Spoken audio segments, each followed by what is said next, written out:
കഴിഞ്ഞ ദിവസം Shazam pro വന്നിട്ട് റെഡ്മിയുടെ നോട്ട് 17 എന്ന് പറയുന്ന ഒരു ഫോൺ ലോഞ്ച് ചെയ്തിട്ടുണ്ടായിരുന്നു. റെഡ്മിയുടെ സൈഡിൽ നിന്ന് ഒരു പവർഫുൾ ആയിട്ടുള്ള എൻട്രി ലെവൽ സ്മാർട്ട് ഫോൺ ആണ് റെഡ്മിയുടെ നോട്ട് 17. ഈ ഫോണിനെ പറ്റി പറയുകയാണെങ്കിൽ അതിനകത്ത് ഏറ്റവും ഇമ്പോർട്ടൻ്റ് ആയിട്ട് പറയാനുള്ളത് അതിനകത്ത് വരുന്ന 8000 mAh സിലിക്കൺ കാർബൈഡ് ബാറ്ററി, പിന്നെ അത്യാവശ്യം കൊള്ളാവുന്ന 50 മെഗാ ക്യാമറ ആൻഡ് അത്യാവശ്യം കൊള്ളാവുന്ന നല്ലൊരു പെർഫോമൻസ് ഉള്ള ഒരു പ്രോസസ്സർ കൂടിയാണ് അതിനകത്ത് വരുന്നത്. നമുക്ക് അതിനകത്ത് ബാക്കിയുള്ള ഫീച്ചേഴ്സ് കൂടെ നോക്കിയാലോ. ഇതിന്റെ ഡിസ്പ്ലേ പറ്റി പറയുകയാണെങ്കിൽ ഇതിൽ വരുന്ന മാസീവായിട്ടുള്ള 6.9 ഇഞ്ച് AMOLED ഡിസ്പ്ലേ ആണ് വരുന്നത്. റെഡ്മി പറയുന്നത് വെച്ചിട്ട് true and accurate colours reproduce ചെയ്യാൻ പറ്റുന്ന രീതിയിലുള്ള ഡിസ്പ്ലേ ആണെന്നാണ് പറയുന്നത്. പിന്നെ ഈ ഡിസ്പ്ലേ 120 ഹെർട്സിന്റെ റിഫ്രഷ് റേറ്റും അതുപോലെ 1800 നിറ്റ്സ് ഓഫ് പീക്ക് ബ്രൈറ്റ്നസും കൊടുക്കാൻ പറ്റുന്ന സാധനമാണ്. ഡിസ്പ്ലേ ഓയിലി ആണെങ്കിലും വെറ്റ് ആണെങ്കിലും ഡ്രൈ ആണെങ്കിലും അതിന്റെ ഡിസ്പ്ലേ അടിപൊളിയായിട്ട് വർക്ക് ചെയ്യും. അതായത് ഹൈഡ്രോ ടച്ച് 2 എന്ന് പറയുന്ന പുതിയൊരു ടെക്നോളജിയാണ് ഇതിൽ കൊണ്ടുവന്നിരിക്കുന്നത്. പിന്നെ ഇതിനകത്ത് ഓഡിയോയെ പറ്റി റെഡ്മി പറയുന്നത് 200% ബെറ്റർ ആണെന്നാണ്.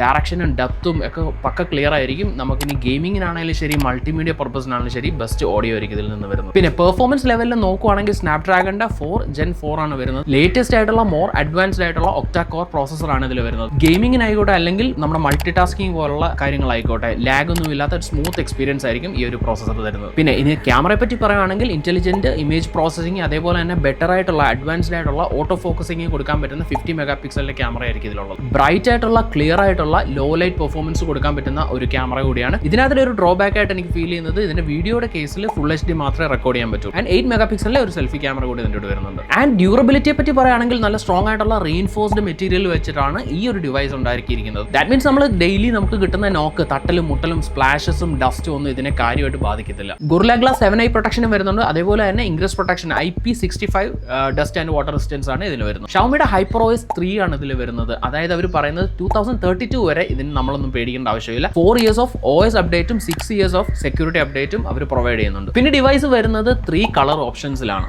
6GB 128GB and 8GB 128GB എന്ന് പറയുന്ന രണ്ട് വേരിയന്റ് ആണ് ഈ ഡിവൈസ് വരുന്നത്. ഇപ്പോൾ മെമ്മറി ചിപ്പിന്റെ ഒക്കെ പ്രൈസ് കൂടുന്നതുകൊണ്ട് ഡിവൈസസ് ഒക്കെ 128GB സ്റ്റോറേജിലൊക്കെ വീണ്ടും ഇറക്കാൻ തുടങ്ങിയിട്ടുണ്ട്. എത്ര നാൾ ഈ 128GB കൊണ്ട് നമുക്ക് പോകാൻ പറ്റും എന്നുള്ള കാര്യത്തിൽ നമുക്കറിയാം, സംശയമുണ്ടല്ലേ. ഇതിന്റെ പ്രൈസിംഗ് വരുന്നത് 6GB 128GB വേരിയന്റിന് 27,999 റുപ്പീസും 8GB 128GB വേരിയന്റിന് 30,999 റുപ്പീസും ആണ്.